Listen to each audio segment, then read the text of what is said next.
Hello everyone, welcome to learner B extra. I am Shivani Chauhan. इस video में हम लोग देखेंगे क्लास 7 साइंस की बुक का chapter 8 wind storms and cyclones. ये चीज़ें क्या होती हैं इसको हम लोग अच्छे से समझेंगे। हवा क्या होती है, जो तूफान आते हैं, बवंडर जो आते हैं, वो सब चीज़ें क्या होती हैं।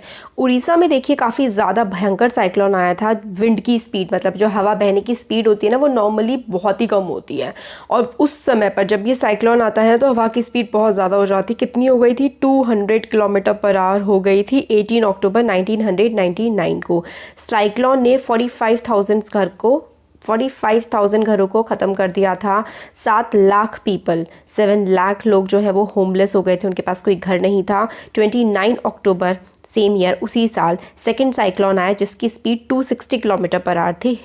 मतलब उड़ीसा में ही आया। आप देख रहे हैं उड़ीसा में 1999 का साल कितना बुरा था, बहुत ही भयंकर वहाँ पर साइक्लोन आया था। इसमें जो वेव्स की हाइट थी, वेव होती है समुद्र की जो लहरें उठती है ना, उनकी हाइट 9 मीटर थी, बहुत ही ऊंची हाइट थी। Thousands of people lost their life, हज़ारों लोग इसमें मर गए। प्रॉपर्टी जो है, करोड़ों की प्रॉपर्टी का डिस्ट्रक्शन हुआ, डिस्ट्रॉय हो गई। लोगों की खेती ख़राब हो गई। Transportation, road, communication, electricity supply, हर चीज़ जो है पूरी तरीके से ख़त्म हो चुकी थी। ये पिक्चर ली है इंडियन मेट्रोलॉजिकल डिपार्टमेंट ने। जो हमारा वेदर कैसा रहेगा, हमारा मतलब मौसम के हालचाल, हर चीज़ कौन बताता है हमारे देश में? इंडियन मेट्रोलॉजिकल डिपार्टमेंट बताता है, जो कि न्यू दिल्ली में स्थित है।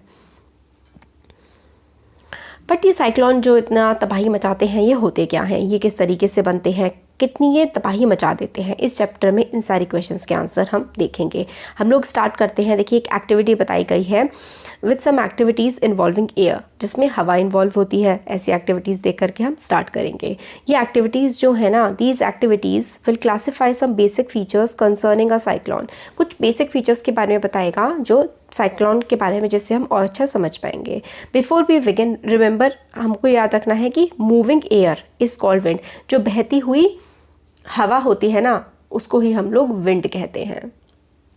Moving air is known as wind. आपसे पूछे कि विंड क्या है, तो moving air is known as wind. हवा रुकी हुई है तो वो हवा है, और अगर वो बहने लगती है तो वो विंड होती है। ठीक है, तो एक्टिविटी क्या है? When ever an activity involves heating, जब हीटिंग इन्वॉल्व होती है तो उसमें आपको केयरफुल रहना होता है। ठीक है, तो आपको क्या करना है, आपको पानी बॉईल करना है इस एक्टिविटी के लिए। इसमें आपको क्या करना पड़ेगा? Take a tin can with a lid. Tin can मतलब एक कैन टाइप की लीजिए, टिन का की जो होगी उसका एक लिड होनी चाहिए। लिड होता है ढक्कन, और उसको आधा इसको पानी से भर देना है। हीट करना है उसको, ठीक है, फिर उसको गर्म करना है, और फिर उसके बाद उसको थोड़ी देर के लिए, कम से कम कुछ मिनट के लिए गर्म होने देना है। फिर ब्लो आउट द कैंडल। फिर देखिए क्या करना है इसमें। तो देखिए एक्टिविटी जो थी ना, आपको एक कैन लेनी है, कैन में आपको आधा पानी भरना है और नीचे से उसको जला देना है, और काफ़ी देर तक जलाते रहना है उसको। फिर थोड़ी देर बाद उसको क्या करना है, बंद कर देना है, ये जो आग आपने जला रखी। फिर उसके बाद इस पर ढक्कन ढक देना है। फिर इसको आप उठाइए और एक ठंडा सा पानी इस पर डाल दीजिए। ठंडा पानी जब आप इस कैन पे डाल देंगे ना, तो ये कैन बिल्कुल ही ख़राब हो जाएगी, इसकी शेप। तो ऐसा क्यों हुआ है? If you can not get a tin can, अगर आपको मतलब टिन कैन ना मिले तो आप एक प्लास्टिक की बोतल से भी इस एक्सपेरिमेंट को कर सकते हैं। तो फिर उसमें प्लास्टिक की बोतल में गर्म पानी भरिए एकदम से, फिर उसको उसके ऊपर कोई और ठंडा पानी डाल दीजिए, तो उसकी क्या होगी, शेप ना बिल्कुल ही बिगड़ जाती है। तो हम लोग इस एक्टिविटी का जो हुआ है, जो इसकी शेप ख़राब हुई है, इसको भी हम लोग देखेंगे अभी इसका रीज़न। बट उससे पहले हम लोग देखते हैं कि हम लोग बहुत सारे एक्सपीरियंस होते हैं। जैसे कि पतंग उड़ाते हैं तो हवा लगती है काफ़ी तेज़। जब हम लोग बोट में बैठे होते हैं तो भी काफ़ी तेज़ हम लोग को हवा ऐसा लगता है कि धक्का दे रही है। फिर हम लोग को टायर में भी हवा भरवानी होती है, तो वरना उसका शेप चेंज हो जाता है। और जो पत्ते हैं वो भी हिलते हैं, जो बैनर्स लगे होते हैं वो भी हवा की वजह से हिलते हैं।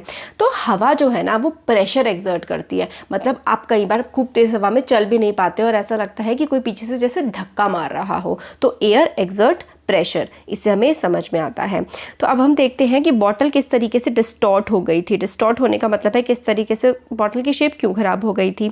जैसे उस पर ठंडा पानी पड़ा ना, देखिए क्या होता है कि जैसे कि हम लोग हीट दे रहे थे तो इसमें से स्टीम निकल रही थी। अब स्टीम निकल रही थी, ठीक है, बट जैसे उस पर ठंडा पानी पड़ा, ये स्टीम जो है ना वो कंडेंस हो गई। कंडेंस होकर के एक तरीके से स्टीम जब ठंडी हो जाती है तो कंडेंस इनटू वाटर, स्टीम फिर से पानी बन गई, reducing the amount of air inside. फिर जो स्टीम थी ना ये पानी में कन्वर्ट हो गई कंडेंस होने के बाद। कंडेंस होने का मतलब होता है स्टीम का ठंडा हो जाना, और जो स्टीम है, भाप है, उसको ठंडा हम कर देते हैं तो वो फिर से पानी बन जाता है। तो पानी बन गया, इसकी वजह से जो हवा थी ना इस कंटेनर में, वो हवा के लिए उसको जगह ही नहीं बची, हवा के लिए जगह नहीं बची, वाटर हो गया। तो वाटर जो है उसके जो कैन था ना उसकी बाउंड्रीज पर प्रेशर एक्सर्ट करने लगा, और इस प्रेशर की वजह से उसकी शेप खराब हो गई। The pressure of air inside the can decreases then the pressure exerted by the air from outside the can. ठीक है, तो अंदर जो प्रेशर था ना कैन का वो तो कम हो गया, मगर बाहर से कैन पे काफ़ी ज़्यादा प्रेशर पड़ रहा था। As a result the can gas get compress, तो अंदर का प्रेशर कम हो गया, बाहर से प्रेशर बहुत ज़्यादा पड़ने लगा, इसकी वजह से जो कैन है वो सिकुड़ गई। तो आया समझ आपको कि आपने जब ठंडा पानी डाला था तो steam in the can condenses into water, तो स्टीम जो थी वाटर बन गई, reducing the amount of air inside. अब कैन के अंदर जो है, कैन तो क्योंकि हमने ढकी हुई थी तो अंदर कैन के हवा नहीं बची। The pressure of air inside the can decreases, अंदर का प्रेशर कम हो गया, बाहर से प्रेशर पड़ा, इसलिए उसकी शेप खराब हो गई। तो इससे हमें समझ में आता है कि एयर जो है ना वो एक्सर्ट करती है pressure. High speed winds are accompanied by reduced air pressure. अब जब स्पीड हाई होती है तो उससे क्या हो जाता है, एयर प्रेशर कंपैरेटिवली थोड़ा कम हो जाता है।